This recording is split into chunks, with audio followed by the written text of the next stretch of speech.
Alright, welcome to the introduction to the book An Improviser's OS by Wayne Krantz.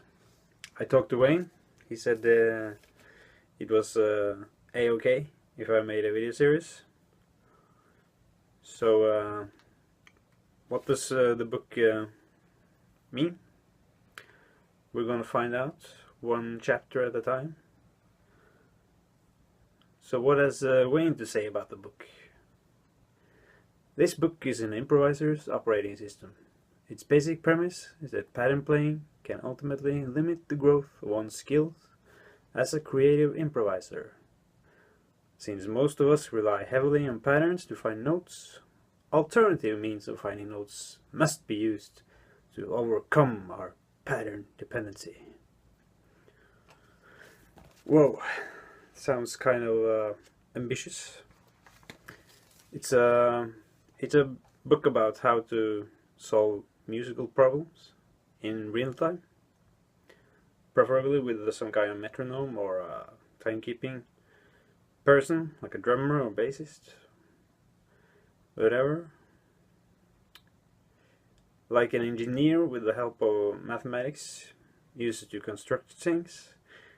You can also create and use your very own improviser's operating system. This sounds very cool.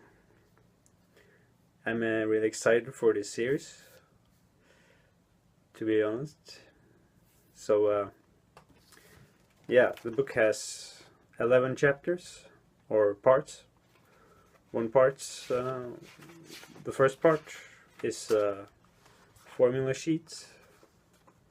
It's a sheet of all 2048 different formulas, all the way from the typical major scale 1, 2, 3, 4, 5, 6, 7 to like the obscure things like 1, 2, flat 3, 3, 4, unnamed things like that. So, and then the part 2 is just introduction to theory. We learn to use the note names. We learn how to spell functions on the guitar. All the way up to part 4, with practical and concrete examples on how to search on the guitar for note names and functions. Part 5 and 6 talk about recording your own playing and critiquing your own playing. Part 7 contains a discussion about modes and subsets.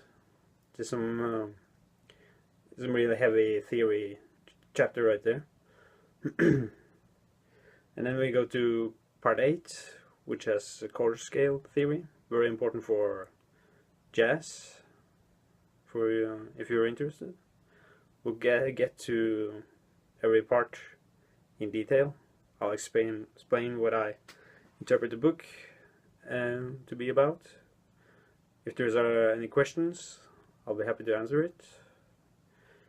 So yeah, back to the part 9. Make some guidelines on how to create your own, very own outside playing. It sounds kind of funny when you think about it, to create your own like dissonance and stuff like that. It's very cool. I've tried it myself. It's a lot of fun. The process is very fun. And by the end of the book, we're decent improvisers. And hopefully we'll all have developed our own operating system. And by the end of the book, it could take a year, it could take 5 years, 10 years, 15 years, whatever. But we're just starting from nothing and going to something. So yeah, stick around.